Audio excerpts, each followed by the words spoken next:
Hello, scholars. My name is Joseph Ejike Oji. I'm going to keep you company today. In my previous lecture, I explained what happened to the Silicon Valley Bank, which collapsed this week. And in this lecture, we'll be looking at the other things, what to expect after this collapse of the Silicon Valley Bank. So we'll be covering that. That will be the main topic of this lecture. What could happen to the investors? What will happen to the depositors? And what will happen to other banks in the industry? Let me begin by sharing my screen with you, and then we'll go from there. Okay.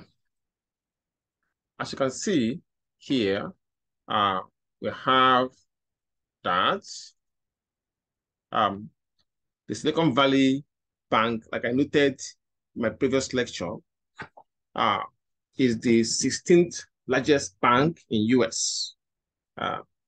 So it collapsed last week. Was really a big shock to the financial industry. So according to what the latest information we have from the Federal Reserve Chairperson, Janet Yellen, the US government will not bail out this bank. So given this position, in this lecture, I will focus on what comes next after the collapse of the Silicon Valley Bank. I hope you can see my screen. Let me make sure you can see my screen. Okay, good. So let's begin. Now, like I mentioned, this lecture, I will cover 4 areas. What will happen to the Silicon Valley Bank depositors? What will happen to the Silicon Valley Bank's main customers, which, as we know, include mainly the startup companies and the venture capital companies. What will happen to the other small and mid-sized banks, and of course, the path forward. Let's begin. What will happen to the Silicon Valley Bank depositors? There are 2 categories of depositors for the bank. I will say this, it is important to realize that, to note here that the Silicon Valley Bank customers, along with the investors and bankers across the globe, are waiting patiently for an announcement from the US regulators about what comes next after the collapse of the bank. So, according to the Federal Deposit Insurance Corporation, the Silicon Valley Bank would reopen on Monday morning under the control of the newly created Deposit Insurance National Bank of Santa Clara. So once this happens, insured depositors with up to $250,000 in their accounts will be able to access their money. However, the problem is this: the majority of deposits at Silicon Valley Bank were not insured, and it is unclear when those customers who own those deposits will be able to access their money, or whether they will get all of it. See, that's the problem we're having now. So for the uninsured depositors, then the following steps should be taken to make sure that they get their money back. The first thing is this, that the Federal Insurance Corporation, Federal Insurance Deposit Corporation, which the acronym is FDIC, can step in, to help out. So the Federal Insurance Deposit Corporation can use its systemic risk exception tool to backstop the uninsured depositors. The uninsured deposits at the Silicon Valley Bank. So it is important to remember that under the Dodd-Frank Act, that move will need to be made in concert with the Treasury Secretary and the Federal Reserve uh, uh, chairperson. So then that's another, the first thing that they can do to make sure that these depositors get their money. Another possibility is this. If another bank, which is be the best option, if another bank step up to pay, to buy up the Silicon Valley Bank or to buy part of it, that would be a best option. It will be a best option in many ways. Remember that this happened during the financial crisis, including when, especially when this bank, I think is JP Morgan Chase, absorbed Washington Mutual in 2008. During that time, Washington Mutual was having a very hard time. So JP Morgan Chase stepped in and absorbed it. So that will make the depositors who are not full depositors or are not insured to still have access to their money. So if they can do that, according to the Bloomberg News, the Federal Deposit Insurance Corporation is running an auction process for the Silicon Valley Bank at the moment. So, but historically, such acquisitions have often happened on weekends. Once the bank opened on Monday, more depositors could pull their money out, making a sale more difficult. So, in any case, if the Silicon Valley Bank is bought by another bank, then the uninsured depositors will have full access to their funds. Now, another option is this: if there's no buyer for the Silicon Valley Bank or a new backstop created by the regulators, then what will happen? Well, if there's no buyer for the Silicon Valley Bank, or if there's no backstop created by the FDIC, then what will happen is that the FDIC will be selling off the assets of the Silicon Valley banks in order to raise cash that will be used to repay the uninsured depositors. Now, I'm just explaining the different options, things that will happen to make sure that these depositors will get their money. The next option is this: the uninsured depositors will get a receivership certificate. So when they get a receivership certificate, that means that they'll be paid an advance dividend payment within a week. So it is indeed possible that as much as 30% to 50% of the uninsured deposits could be returned as soon as Monday if this approach is adopted. Then another, well, I'll call it the last option of how I will explain is this. It is important to make sure that, to explain here that the Silicon Valley Bank have other assets such as loans that are less liquid and may be more difficult to sell. Well, then that makes the option of selling assets to be a difficult option.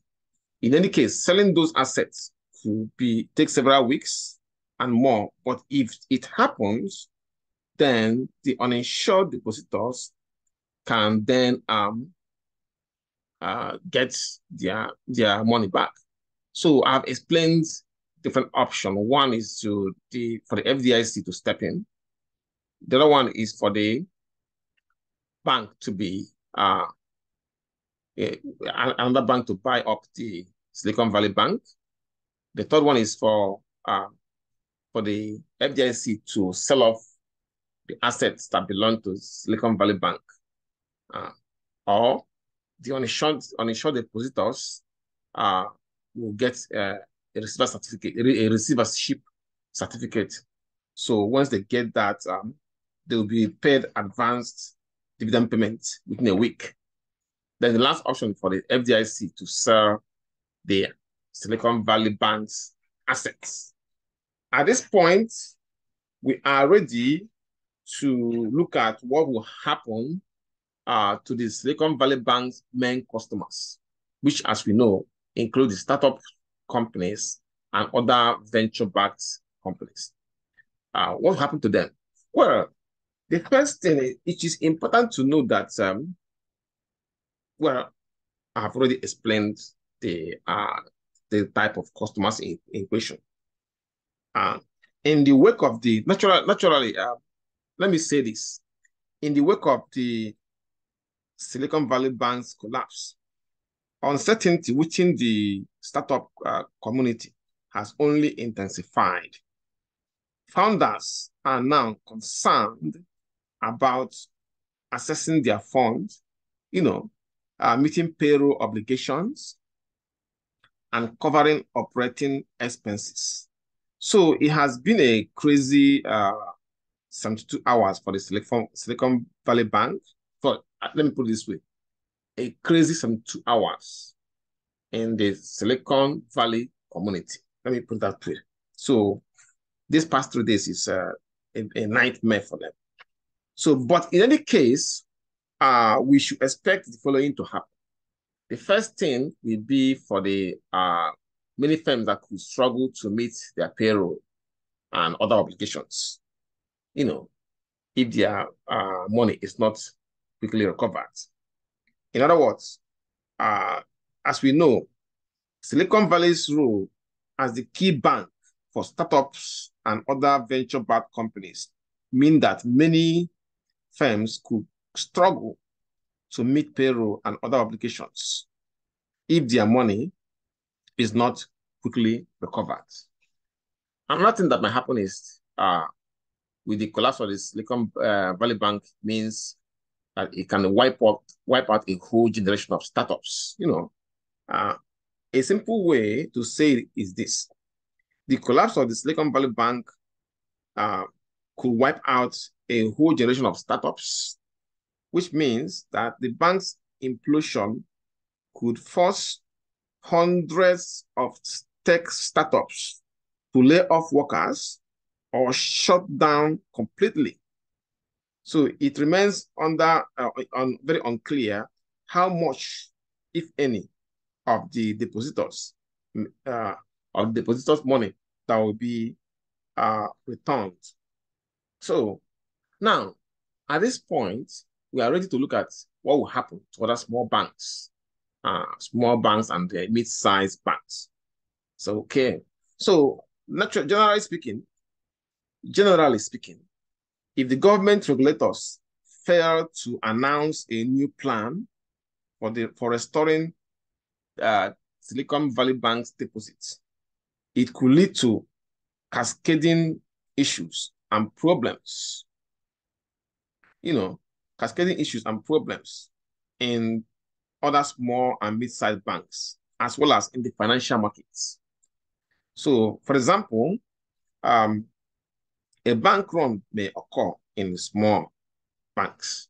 It's very possible that for customers, to rush and withdraw money in large amount from the other banks and then ship those withdrawals to the largest US bank that the government has defined as systematically important. That can happen. Another thing that might happen is this. If you remember, this large-scale customers withdraw more than 42 billion from the Silicon Valley Bank last Thursday.